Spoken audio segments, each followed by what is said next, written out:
राधा रानी की जय। करदम महाराज की कथा। ब्रह्मा जी के मानस पुत्र हुए। मानस पुत्रों में से सनत कुमार और करदम जी हुए। और सनत कुमार ने तो पहले ही मना कर दिया था कि हम विवाह नहीं करेंगे, हम तो तपस्या करेंगे, हम वन को चले जाएंगे।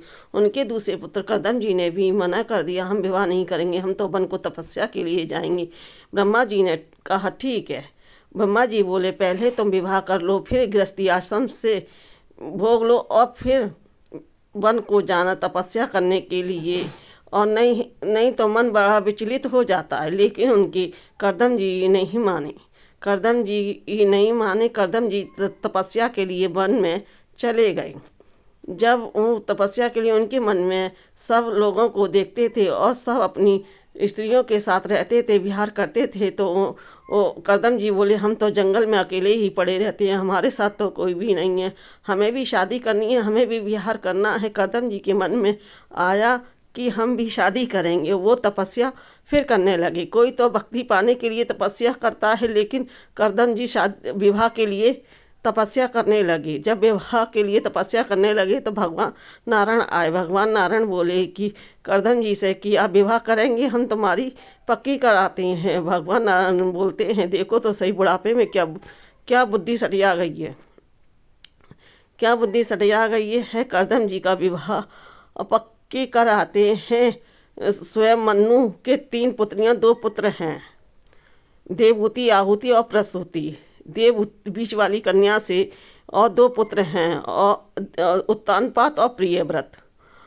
प्रियव्रत उनकी बीच वाली कन्या से शिव मनु से उनकी बेटी की बात कर आते हैं। नारायण भगवान बात कर कर आए तो जब उनके नारायण भगवान को करदम जी को दर्शन हुए तो वो कहते हैं अब हमें विवाह नहीं करना है।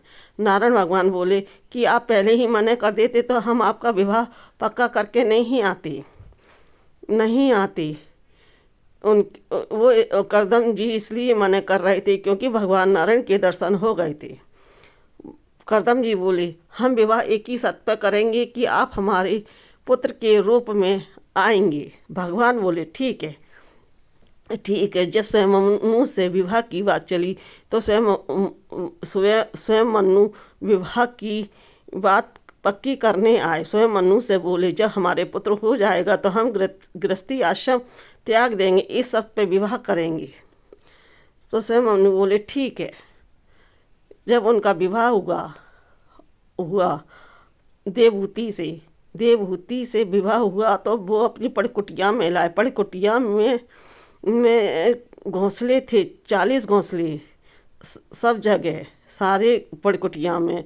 जब वो बोली करदम जी से कि हम कहाँ रहेंगे, वो बोले इसी कोने में हमारा स्थान है, आप इसे ही झाड़ पोंछ के तैयार कर लो। अब जब तक आप झाड़ू पहुँचो जब तक हम थोड़ी सी माला कर लेते हैं। वो जैसे ही माला करने बैठे तो तपस्या में लीन हो गए।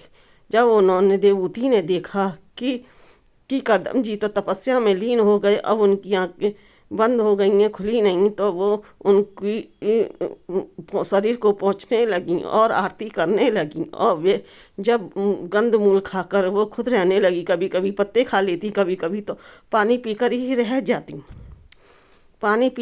जाती। 40 वर्ष उनको तपस्या में बीत गए।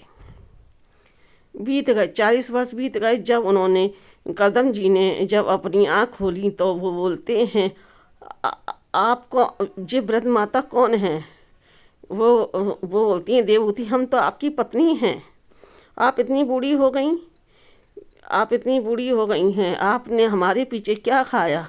वो बोलती हैं हम कभी फल फूल खा लेते, कभी पत्ते खा लेते और कभी पानी पीकर रह जाते। तो आप ऐसा करो, आप अपनी आंखें बंद करो। उन्होंने एक अपनी तपस्या के प्रताप से उन्होंने एक सरोवर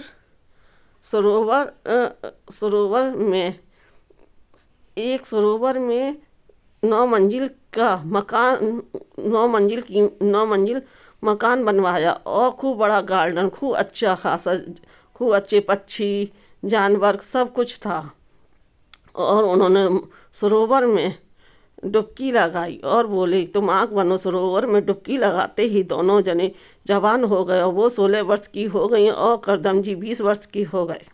जब उन दोनों ने अपने साथ विहार किया तो उनके 9 कन्या हुई। 9 कन्या हुई और वो कहने लगे हमने तो भगवान से बोल दिया था कि हमारे पुत्र हो जाएगा, हम गृहस्थी आश्रम छोड़ देंगे, लेकिन भगवान ने हमें अभी तक पुत्र नहीं दिया है। भगवान को जब याद आया तो 10वीं संतान नारायण भगवान के रूप में कपिल देव भगवान आए।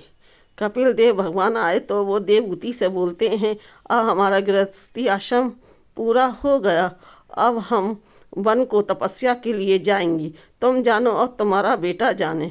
बोलो राधे राधे, बोलो कन्हैया लाल की जय, बोलो कपिल भगवान की जय, बोलो राधा रानी की जय। सही है जी।